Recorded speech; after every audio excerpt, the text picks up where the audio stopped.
하나님의 통제 계획을 따라가는 사람은 능히 승리합니다. 우리가 영적인 수준에서 인도를 받아야 됩니다.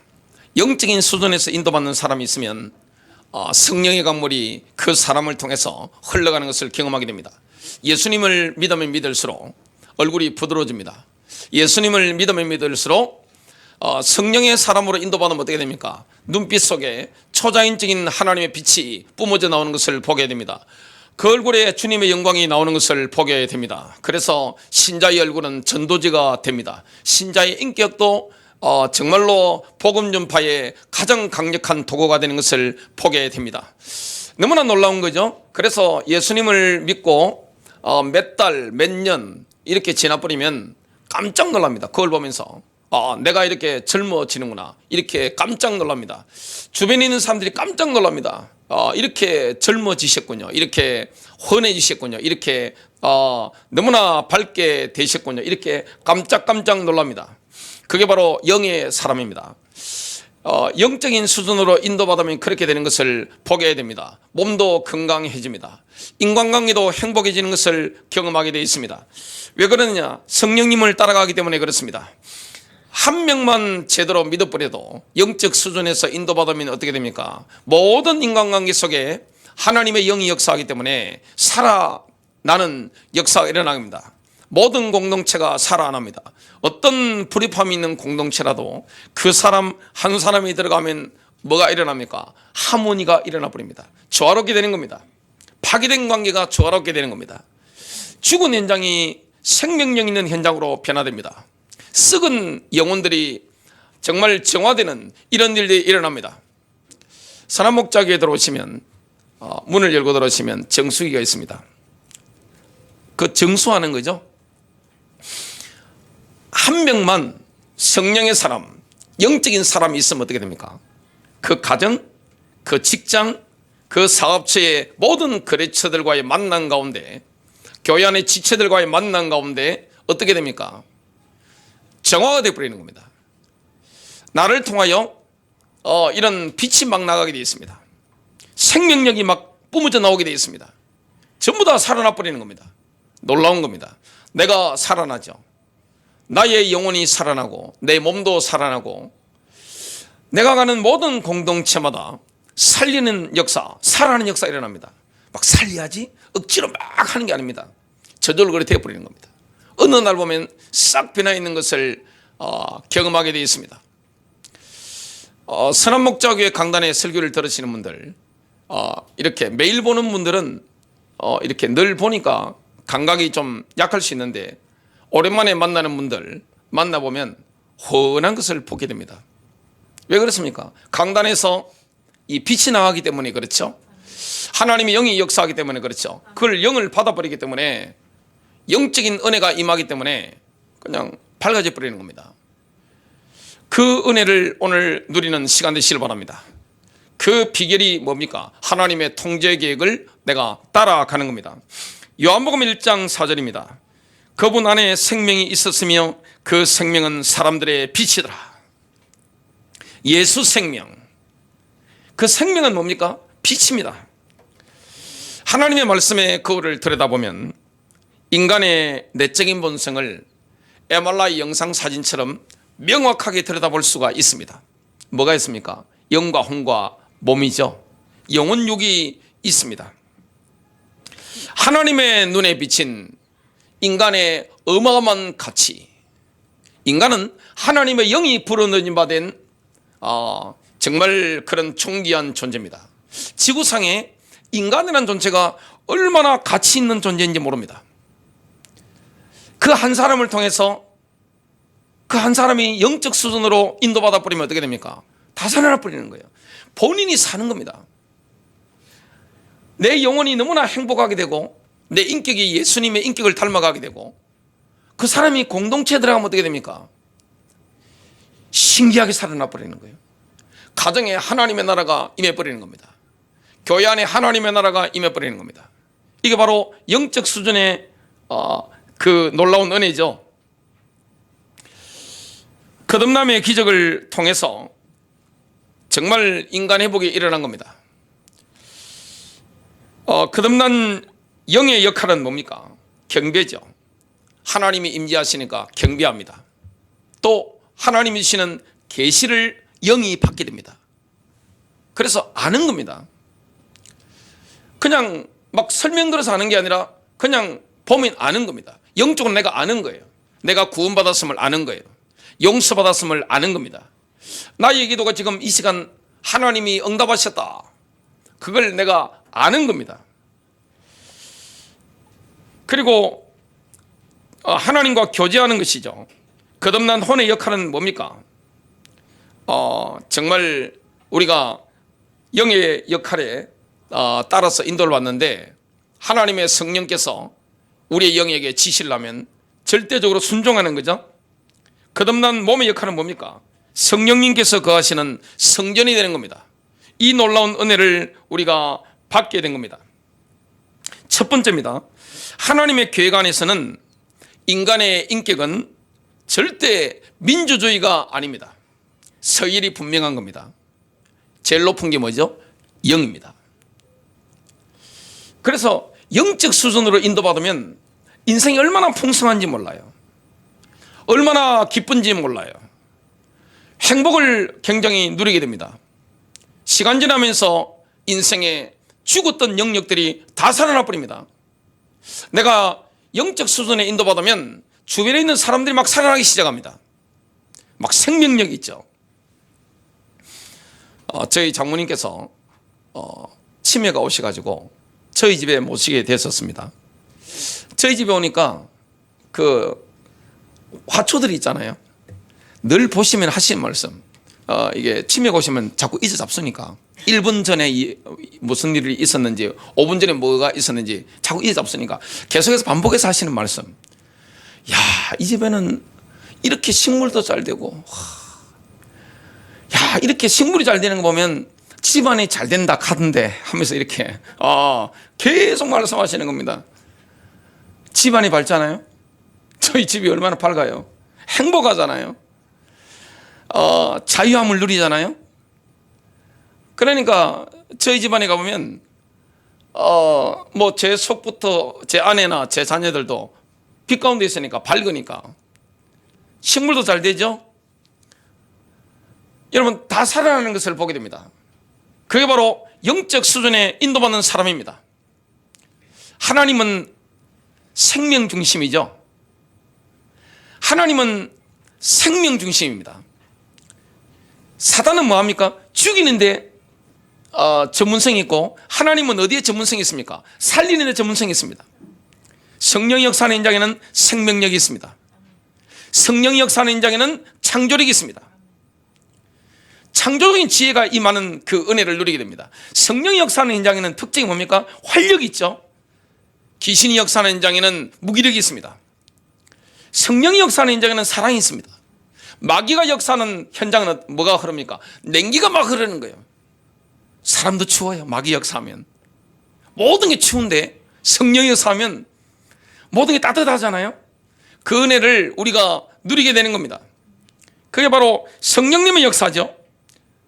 민주주의가 아닙니다. 인간의 인격은 서열이 분명한 겁니다. 그래서 영적 수준으로 인도받는 사람은 날마다 간증거리가 나옵니다. 기적적인 간증거리가 상 가운데 끊임없이 막 나오게 되는 거예요. 영적 수준에 인도받으면 내가 생명력이 넘친다는 것을 깨닫게 됩니다. 기쁨이 충만한 거예요. 왜냐? 진리 가운데 붙잡혀 있으니까 너무 기쁜 거예요. 성령님이 역사하면 기쁨의 영이잖아요. 희락의 영이잖아요. 기쁨의 영이잖아요. 기쁘잖아요. 그러면 내겐 얼마나 만족감이 있고 꽉 찬 느낌, 행복한지 모릅니다. 그렇기 때문에 만나는 사람들에게 그리스도의 영광이 흘러가게 됩니다. 성령의 강물이 막 흘러가는 것을 경험하게 되었습니다. 그 개인이 속한 공동체는 전부 다 생명력 있게 바뀐다는 것을 경험하게 되었습니다. 소통이 되니까요. 왜냐? 영의 인도를 받는 사람은, 영적 수준의 인도받는 사람은 마음이 너무 겸손하죠. 예수 그리스도를 닮아서 겸손하기 때문에 누구와도 소통이 됩니다. 하나님과도 소통이 됩니다. 그게 사랑이죠. 인간과도 소통이 됩니다. 그게 사랑이죠. 자연과도 소통이 됩니다. 만물과도 소통이 되는 겁니다. 그 에너지 자체가 얼마나 밝고 맑은지를 모릅니다. 하나님께서는 인간의 가장 높은 요소인 영을 통해서 위로부터 아주 명확하게 인간을 통치하십니다. 하나님의 통치는 뭡니까? 영으로부터 통치되는 거예요. 인간의 거듭난 영은 하나님과 직접적으로 관계합니다. 거듭난 영은 주님과 결합되어 있는 겁니다.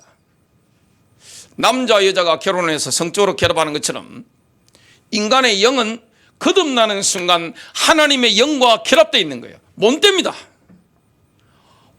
완벽한 하나가 되는 겁니다. 하나님께서는 그 영을 통하여 개인을 통치하십니다. 우리를 통치하시는 거예요. 그래 우리에게 지시하시는 거예요. 이번에 미국의 에즈베리 대학에 부흥이 일어나가지고 미국의 좋은 이런 영향력이 전 세계로 SNS를 타고 막 퍼져나갔습니다. 유튜브를 타고 방송을 타고 막 퍼져나갔습니다. 근데 그 부흥을 놓고 하나님이 기도하라고 지시하신 분이 교수님이더라고요. 박문 교수로 오셨던 분에게 성령님께서 뭐 하신 겁니까? 에즈베리 대학을 위해서 중보해라. 교수직을 내려놓고 너 중보해라. 하나님 어떻게 그렇게 합니까? 먹고 살아야죠. 중보해라. 책임지겠다. 하니까 내려놓고 뭐 이렇게 이렇게 뭐 글자 써가지고 이렇게 다니면서 중보하는데 결국에 하나님이 그렇게 영으로 역사하시는 것들이 지금 방송에 막 나오고 있잖아요. 영의 지시를 따르는 거예요. 우리는 무조건 승리하는 길이 뭡니까? 성령님께서 나의 영과 결합되어 계시기 때문에 그 영의 지시를 따라서 우리가 가기만 하면 어떻게 됩니까? 그 길은 나의 계산과 안 맞아 보일 수 있어요. 그러나 승리의 길입니다. 나의 인생길에 주님이 이끄시는 길은 완전합니다. 저는 제가 목사가 될 것이다 한 번도 생각해 본 적이 없습니다. 어릴 때부터 뭐 예수도 안 믿었으니까 한 번도 생각해 본 적이 없어요. 저는 경상도를 떠난다 생각해 본 적이 단 한 번도 없습니다. 예수를 믿고 성령 충만 받고 나서도 저는 부산에서 평생 목회할 줄 알았습니다. 근데 제가 울산 갔다가 안양으로 갔다가 안산까지 온 거예요. 제가 계획을 짜서 움직인 적이 단 한 번도 없습니다. 그리고 저는 이렇게 캐치갈 줄 몰랐어요. 누가 지시하셨느냐? 성령께서. 제가 계획한 바가 아니었습니다. 그리고 자녀를 저는 2명만 있으면 충분하다 생각했습니다. 그것도 아들만 있으면. 저는 딸 필요 없다 생각했습니다. 요즘같이 험악한 세상에 딸 키우려면 얼마나 신경 쓸 게 많습니까? 그래서 제 인생길을 위해서 딸이고 뭐고 다 필요 없다. 우리 아버지 좋아하시는 거, 어머니 좋아하시는 건 아들이기 때문에 아들 만나면 된다. 이 생각만 딱 하고 있었습니다. 근데 하나님이 셋째 딸을 주신 거예요. 셋째를 아들, 딸을 낳았는데 전혀 계획한 게 아닙니다. 그리고 딸을 놓는데 그때 제 아내 발이 좀 은혜스럽지 못합니다. 무좀이 좀 있어요. 무좀약을 먹었단 말이죠. 임신한 줄 모르고 울고 막 그러는 거예요. 그냥 제 아내가 병원에 가니까 안양에 살 때인데 안양의 의사들이 뭐라 하십니까? 산부인과 의사들이 무조건 떼라는 거예요. 애 기형아 나오니까 무조건 낙태시키라는 겁니다. 집사람이 울고 있는 거예요. 제가 걱정하지 말라 했습니다. 기형아 나오면 내가 평생 키울 테니까 그것도 하나님 앞에 헌신하는 거니까 생명을 건드리면 안 된다 그랬습니다. 하나님은 생명을 소중하게 보시니까. 그래서 그 다음부터 제가 산부인과 가지 말라 그랬습니다. 가면 떼라고 하니까 낙태시키라고 하니까 병원에 못 가게 잡았습니다. 병원에 안 갔어요. 태어난데 보니까 우리 딸이 뭐 기형아가 됐습니다. 얼마나 건강한지 몰라요. 그냥 건강한 거예요. 제가 생각한 게 아니에요.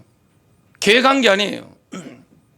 요즘 보면 아들만 있는 집들 보면 좀 안 됐다 생각을 합니다. 왜 그런지 아세요? 아들 있는 분들 죄송합니다. 제 선입견을 다 깨버린 겁니다. 확실히 아들 키우는 것과 딸 키우는 게 다르더라고요. 저는 좀 지혜가 필요한 사람이에요. 제 옛날 별명이 터미네이터입니다.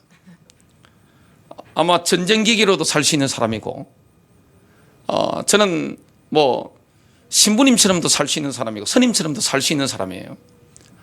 인생 목표 정해놓고 그냥 모든 거 다 잘라버리고 그것만 향해서 미친 듯이 달려갈 수 있는 그런 소유자인데, 딸 키우는 애 보니까 그게 아니더만요. 저는 연애도 3번 만나고 집사람하고 3개월 만에 결혼했습니다. 3번 딱 만나고. 그러니까 알콩달콩 뭐 하는 거 연애를 해본 적이 없어요. 근데 제 딸하고 교회에서 걸어갈 때가 많잖아요. 1시간씩.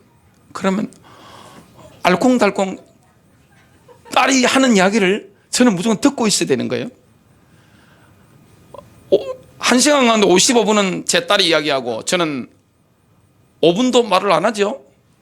이렇게 알았어 하고 그냥 해답만 탁탁 던지고 그렇게 하는데, 딸이 하는 말이, 야, 아빠 이야기만 들으면 솔루션이 저절로 나온다는 거예요. 해답이 저절로 나온다는 거예요. 제가 딸을 계획한 것도 아니잖아요. 성령님께서는 완전합니다. 하나님의 계획은 완전한 거예요. 그렇기 때문에 우리는 영적 수준에 인도받으면 너무나 풍성한 인생, 완벽한 하나님의 인도하심, 복음 전할 때도 마찬가지입니다.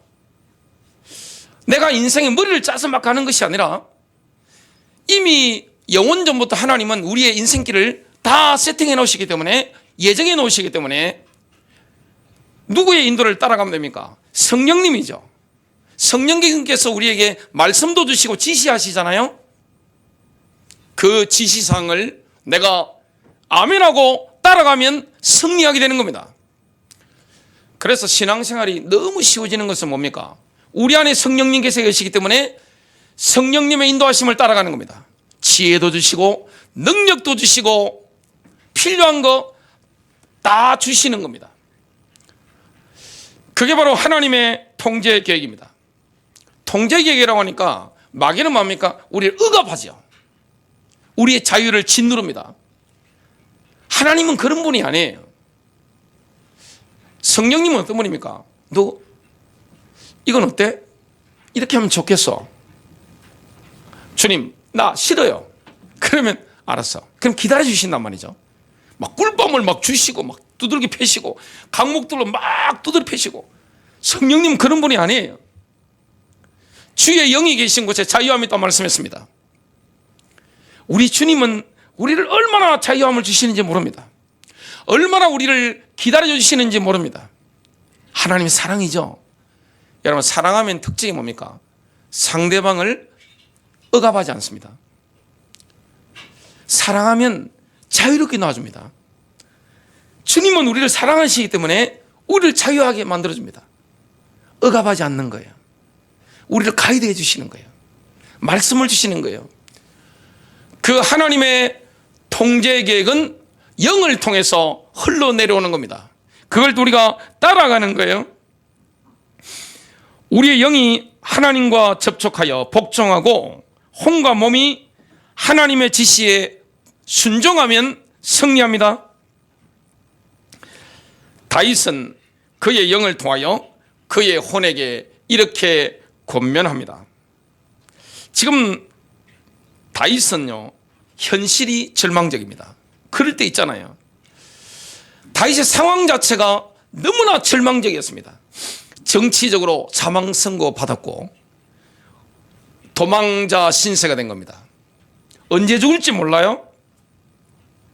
그때 다윗은 마음의 초점을 하나님을 바라보는 자신의 얼굴에 맞추었습니다.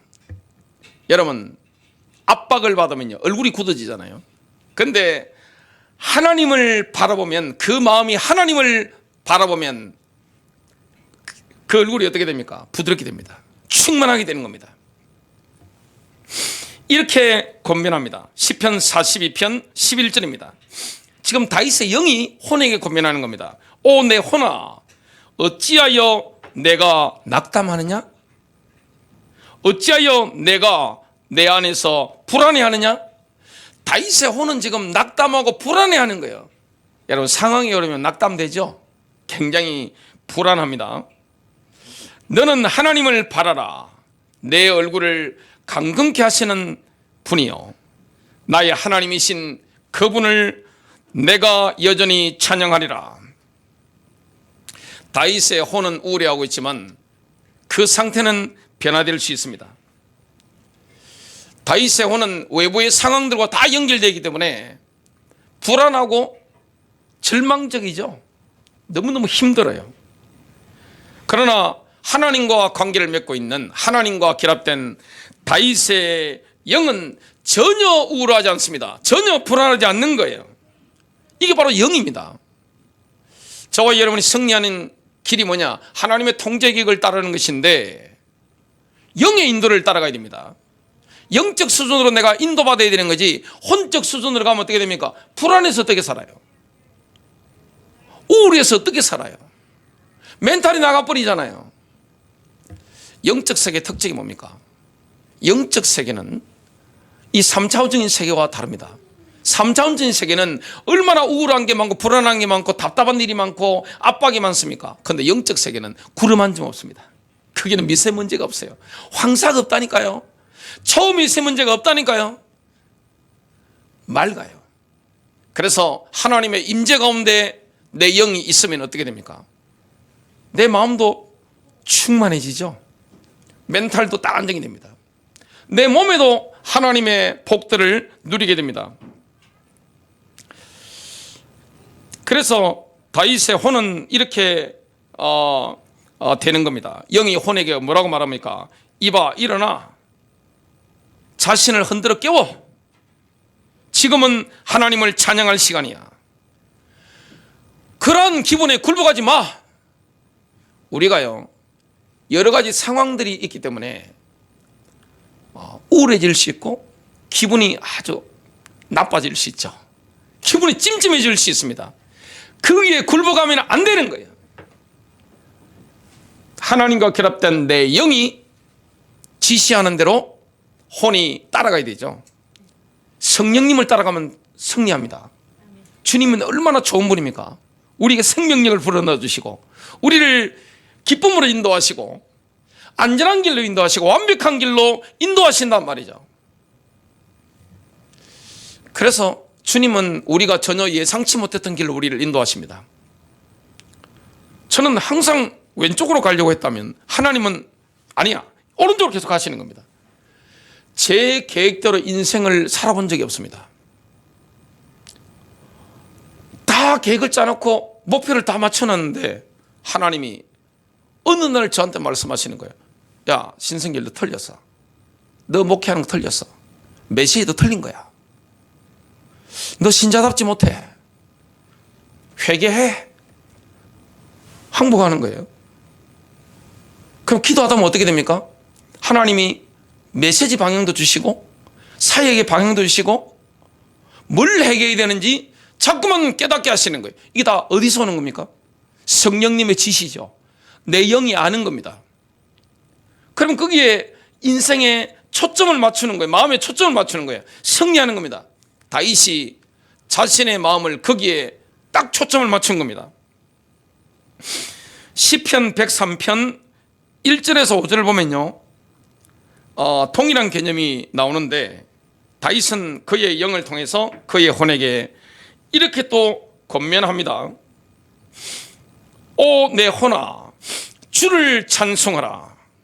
내 속에 있는 모든 것들아 그분의 거룩한 이름을 찬송하라. 오 내 혼아, 주를 찬송하며 그분의 모든 은택을 잊지 말지어다.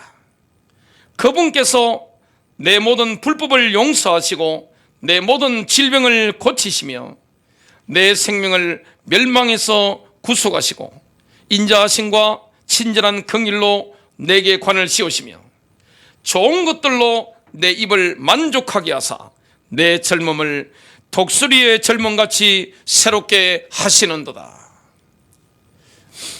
여러분, 영적 수준으로 인도받으면요, 젊어집니다. 그리고 강력해집니다. 멘탈도 강해집니다. 분명히 내 인생에 가야 될 길들도 미리 알게 되어 있습니다. 뭐가 생깁니까? 예지력이 생기는 거예요. 어디로 가야 될지 아는 겁니다. 분명한 방향이 나오게 되어 있습니다. 조지 뮬러가 기도응답 5만 번 받은 책들이 기독교계에는 완전 베스트셀러죠. 그런데 조지 뮬러가 처음에 실패했던 적이 많았답니다. 왜냐? 전문가들의 말을 들었을 때 이치적으로 맞잖아요. 합리적으로 맞잖아요. 그런데 그 전문가의 말을 듣고 그걸 했을 때는 판판이 깨진 겁니다. 그런데 조지 뮬러가 그 다음부터는 딱 본인 실수를 몇 번 하고 나서는 무릎 꿇고 성경 읽는 거 이걸 딱 매일 하고 있었기 때문에 이걸 레마를 받는 거죠. 주의 음성을 듣는 거예요. 음성 듣고 기도하고 맡겨버리는 겁니다. 실수한 적이 없대요. 왜냐? 그게 바로 하나님의 통제 계획을 따라가는 거예요. 주님은 우리를 억압하지 않아요. 자유함을 줍니다. 여러분, 예수를 믿는 거, 성령님을 따라가는 거 얼마나 자유한지 몰라요. 인간을 막 억압하거나 강압하는 게 없어요. 굉장히 주님은 우리에게 인격적으로 대합니다. 너무너무 인격적이에요. 하나님의 그 음성은 너무나 달콤합니다. 성삼위 하나님은 영혼육을 치유하시는 위대한 의사가 되십니다. 그래서 여호와 이름 가운데 뭐가 있습니까? 여호와 라파, 여호와 로페가 있죠. 주님께서는 용서하심에 치유하십니다. 여러분, 내적인 심령이 치유되면요, 외적인 질병도 치유됩니다. 마음의 안식과 평안이 오면 몸의 질병도 치유되는 거예요. 대부분의 질병이 어디서 오는 겁니까? 감정의 흐름이 막혔을 때 몸이 아픕니다. 미워할 때, 분노할 때, 용서하지 못할 때, 쓰라릴 때, 이 마음의 병이 있단 말이죠. 마음의 문제, 이게 해결이 안 되면 몸의 병으로 막 나타나는 겁니다. 지나치게 염려할 때, 불안해할 때, 내 몸에도 아주 치명적인 독들이 막 주입되는 거죠. 근데 주님이 영으로 역사하실 때 그 주님은 우리의 영과 우리의 혼에, 몸에 뭘 주십니까? 치유를 주시는 거예요. 예수 그리스도께서는 저와 여러분의 영혼육을 치료하는 위대한 의사가 되시는 겁니다. 지금 현재 하나님의 영과 결합된 다윗의 영이 그의 혼을 관장하고 있는 거죠. 다윗은 굉장히 영적인 사람입니다. 그러니까 일반인이 다윗과 같은 어려움 당하면요, 죽습니다. 영어 책 1학년 때, 제가 중학교 1학년 때 영어 배울 때 제일 많이 나오는 이름이 뭡니까? 데이비드. 다비드죠. 다윗이죠. 미국 가보세요. 다윗이라는 이름이 얼마나 많습니까? 근데 여러분 자녀가 다윗 같은 고통을 10분 1만 당했다. 여기 졸도 안 할 뿐 없습니다. 졸도해 버립니다. 그 정도 되면. 그 정도로 정치적으로 비참하게도 어려움 당하면요, 부모로서 못 살아요. 너무너무 고통스럽기 때문에. 다윗은 그 가운데서도 잠 잘 잤습니다. 아니, 언제 죽을 줄 모르는데 잠이 오겠어요? 현대인 같으면 수면제 잔뜩 먹어야 되죠. 그냥 하나를 가지고 약발도 안 돼. 나중에 되면 내성이 생겨가지고 막 먹어야 되는데 마약 떠야 되겠죠? 다윗은 약이 어디 있습니까? 언제 죽을 줄 몰라요. 근데 하나님을 믿고 자는 겁니다. 그게 뭡니까? 믿음이에요. 영적인 사람은 잠을 잘 잡니다. 불면증이 없어요. 왜냐? 염려가 없어요. 불안하는 게 없는 거예요. 우리가 염려하고 불안하고 낙심할 수 있습니다만은 하나님의 영과 결합된 나의 영이 성령님의 감동을 받아버리면 어떻게 됩니까? 전혀 없어지는 거예요. 담대해지는 겁니다. 우리의 육신 안에는 선한 것이 거하지 않습니다. 내 안에 계신 성령님께서 나의 영에게 지시를 하시고 나의 혼이 영의 지시를 따를 때 승리합니다. 이게 영적인 원리예요. 오늘 시편 103편 1절부터 5절부터 보면 다윗의 영이 그의 혼에게 주님을 찬양해야 될 이유를 분명히 말하고 있습니다. 주님은 용서하십니다. 주님은 치유하십니다. 이게 내 영이 아는 거예요. 우리를 구속하십니다. 우리에게 관을 씌우십니다. 흡족해 하십니다. 새로워지게 하시는 거예요.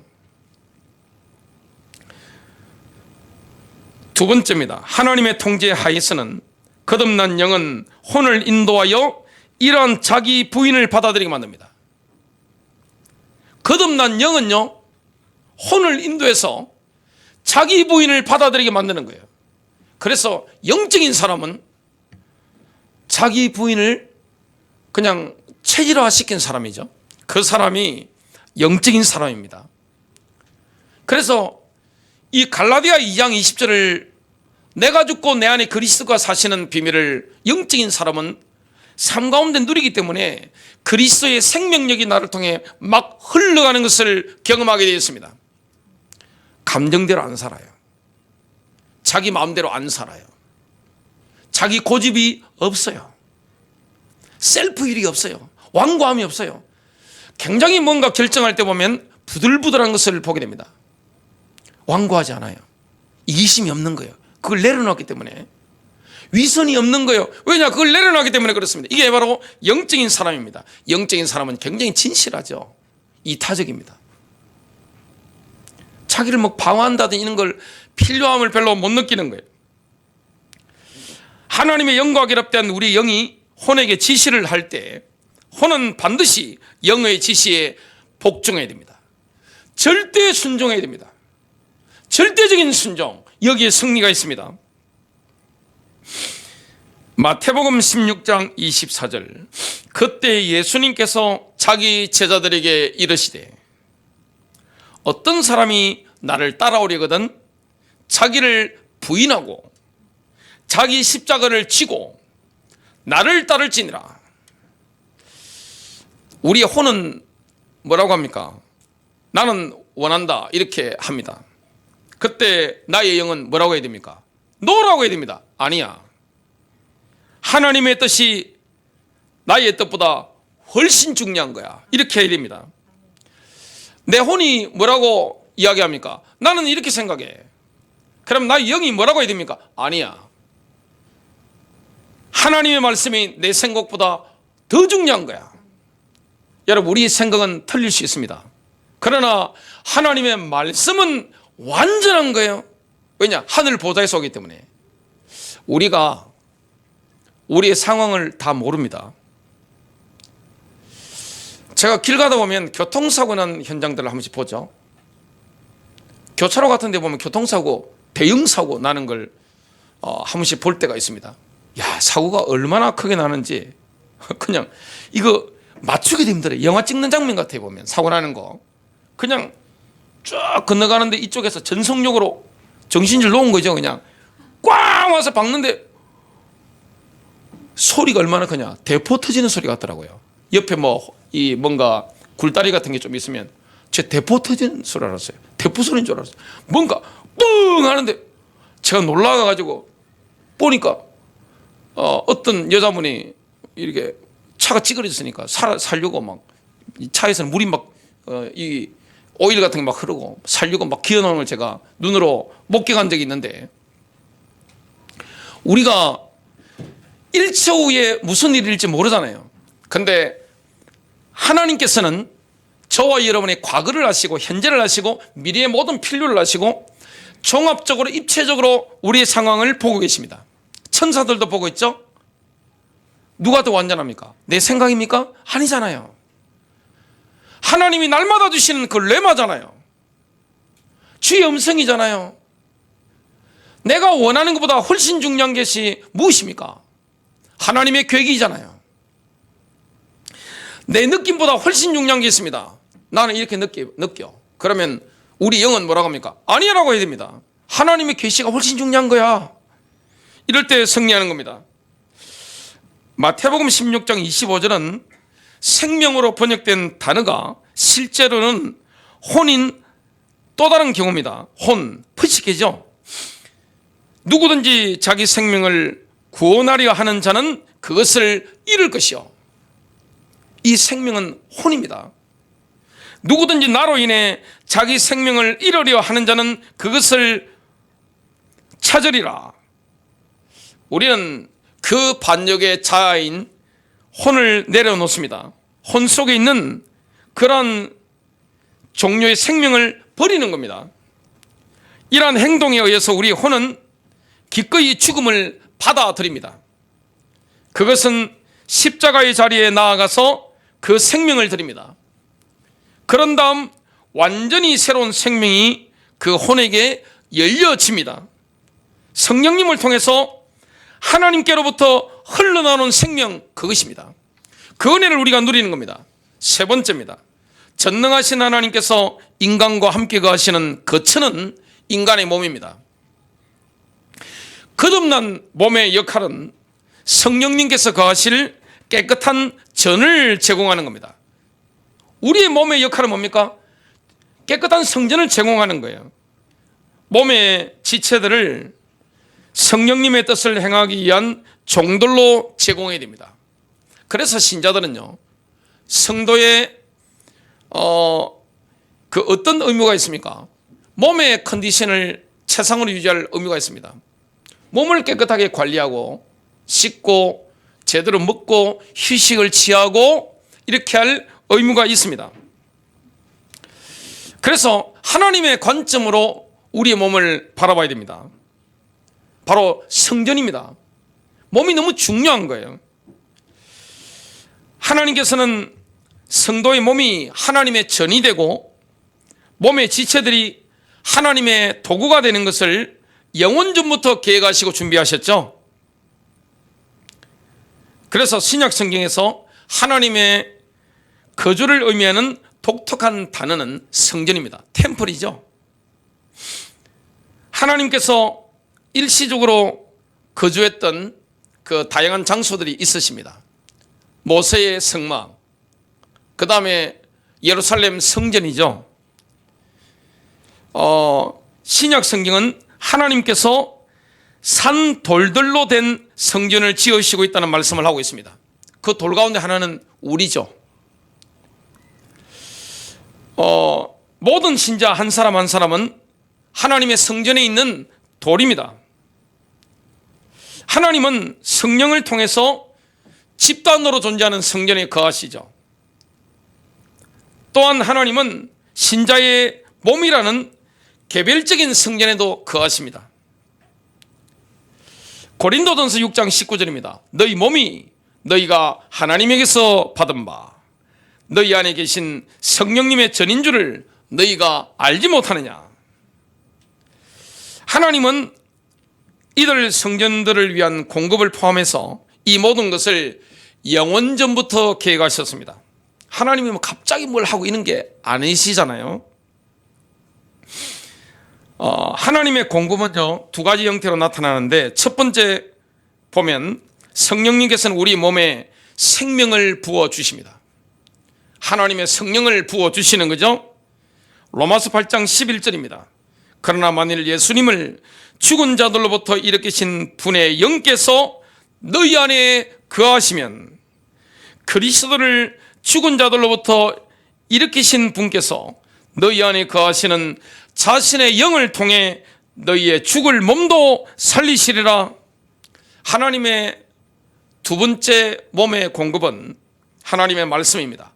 하나님은 우리 몸에 말씀을 공급해 주시는 거죠. 시편 107편 20절입니다. 그가 그의 말씀을 보내시어 그들을 고치셨으며 그들의 파멸에서 그들을 구하셨도다. 시편 33편 6절입니다. 주의 말씀으로 하늘들이 만들어지고 하늘들의 온 군대가 그분의 입의 숨에 의해 만들어졌도다. 온 우주를 창조하시고 온 우주를 존재하게 한 것은 하나님의 말씀과 하나님의 성령님이셨습니다. 그와 동일한 창조의 능력이 우리 몸 안에도 있는 겁니다. 우리의 몸 안에 성령님의 능력이 있는 거예요. 우리의 몸을 치유하는 게 뭡니까? 하나님의 말씀의 능력입니다. 우리의 몸을 위한 성도로서의 책임이 있습니다. 우리의 몸을 하나님의 사역의 제단에 산제물로 드려야 됩니다. 구약의 성막을 생각하시면 됩니다. 성령님을 개별적으로 받기 위해서는 우리의 몸을 주님께 개별적으로 드려야 됩니다. 거기에 승리가 있죠. 우리의 몸의 지체들은 어떻게 드려져야 됩니까? 영적 전쟁에서 하나님께서 사용하실 수 있는 무기들로 드려지는 겁니다. 우리에게는 성전을 거룩하게 유지해야 될 의무가 있습니다. 그래서 성경이 가장 강력하게 경고하는 것이 뭡니까? 바로 성적인 타락입니다. 다른 죄와 성적인 타락은 이게 다른 거예요. 이 성적인 타락은 뭡니까? 몸 안에 짓는 죄죠.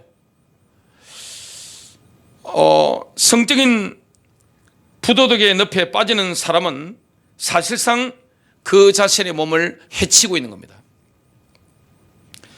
우리에게는 우리의 몸을 유지하고 보수해야 될 책임이 있습니다. 몸에 대한 책임은 누가 지고 있는 겁니까? 관리 책임을 바로 우리 자신이 지고 있는 거죠. 결론 맺습니다. 하나님께서는 영과 혼과 몸이 온전히 거룩하여지고 흠없이 보존될 수 있는 프로그램을 갖고 계십니다. 왜 그게 중요합니까? 주님이 다시 오실 때 몸의 부활이 일어나고 영혼육이 함께 부활하는 겁니다. 그 때문에 그렇죠. 데살로니가전서 5장 23절입니다. 평강의 바로 그 하나님께서 너희를 온전하게 거룩히 구별하시기를 원하노라. 내가 하나님께 기도하여 너희의 온 영과 혼과 몸을 우리 주 예수 그리스도께서 오실 때까지 흠없이 보존해 주시기를 구하노라. 24절 너희를 부르시는 분은 신실하시니 그분께서 또한 그것을 행하시리라. 하나님은 우리의 영혼 육을 흠없이 보존하기를 원하십니다. 여러분, 영적 수준에서 인도받으면요 너무너무 놀랍습니다. 그래서 우리가 누구의 인도를 따라가야 됩니까? 성령님의 인도를 따라가야 됩니다. 여러분, 승리하시기를 주 예수 그리스도 이름으로 축복합니다.